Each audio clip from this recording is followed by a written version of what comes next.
불교와 친해지기. 불교인 김민희 선생님과 함께하는 불교와 친해지기. 지금 만나보시죠.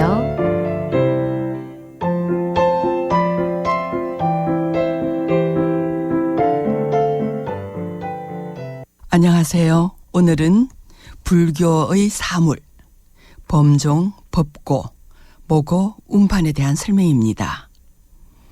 사물의 소리는 예불 시간에 듣게 되는데요. 예불이란 합장 공경하여 부처님을 예배하는 것을 말합니다. 우리나라 사찰에서는 조석의 독경을 말함이라고 불교 사전에 나타나 있습니다. 조석 예불은 아침, 저녁 예불을 일컫는 말로 아침 예불은 시간이 이르기 때문에 새벽 예불이라고도 합니다. 이른 새벽녘 방무마다 불이 켜지면 조용한 움직임이 일어납니다. 마당을 걸어가는 소리, 경내가 너무 고요하기 때문에 저절로 조심하게 됩니다.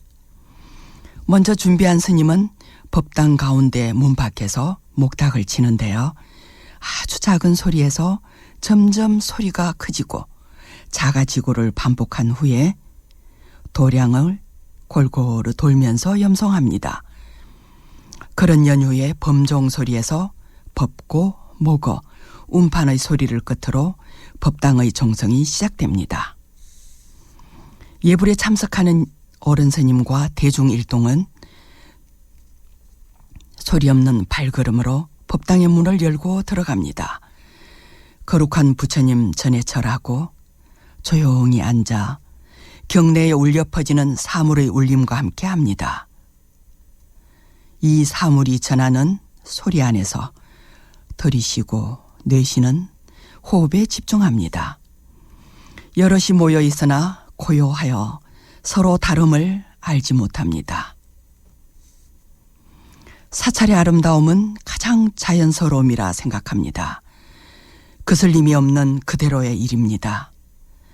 그물에 걸리지 않는 바람처럼 연잎이 감당할 만한 무게만 싣고 있다가 비워버리는 연잎의 지혜를 노래하는 스님의 시처럼 있는 그대로 하는 것입니다.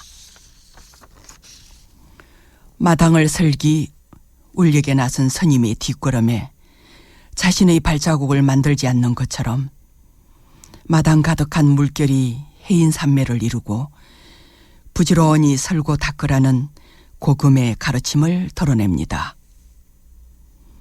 경내에는 모든 것이 진리를 상징하고 있습니다.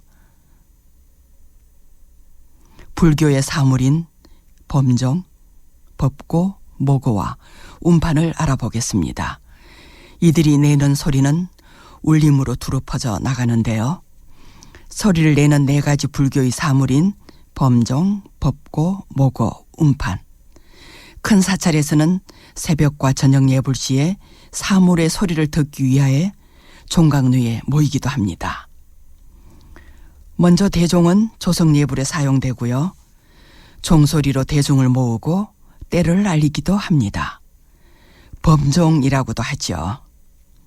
범은 무궁무진한 소리를 내고 그 소리의 울림으로 천상에서 지옥까지의 모든 중생을 구제한다고 합니다. 아침에는 28번, 저녁에는 33번을 울립니다.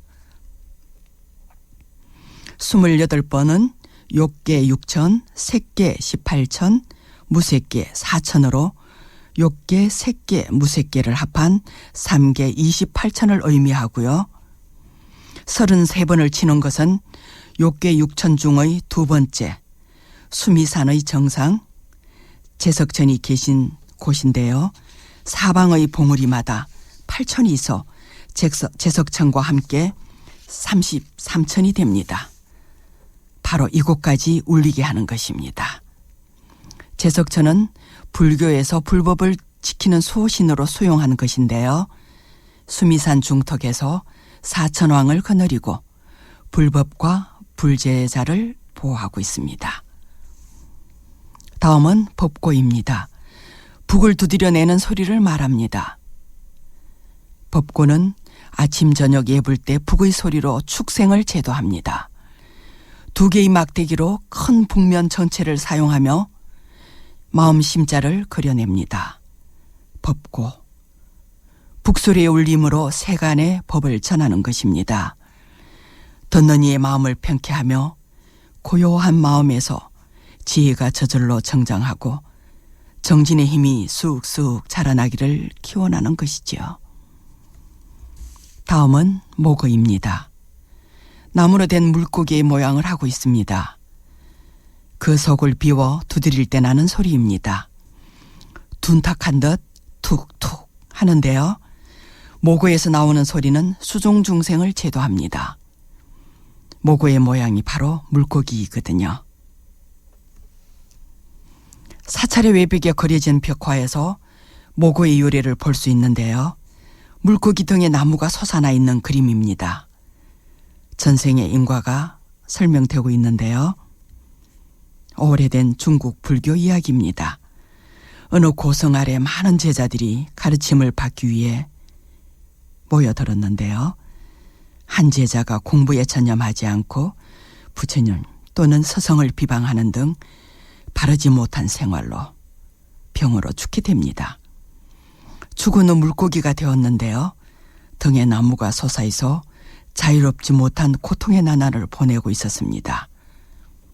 어느 날에 스승께서 배를 타고 가는 모습을 보게 된 물고기는 근처로 다가가 눈물을 흘립니다. 이를 본 스승은 깊은 선정에 들어 물고기의 전생 인과를 비춰봅니다. 모든 연유를 알게 된 스승은 제자를 위하여 천도제를 지내게 됩니다.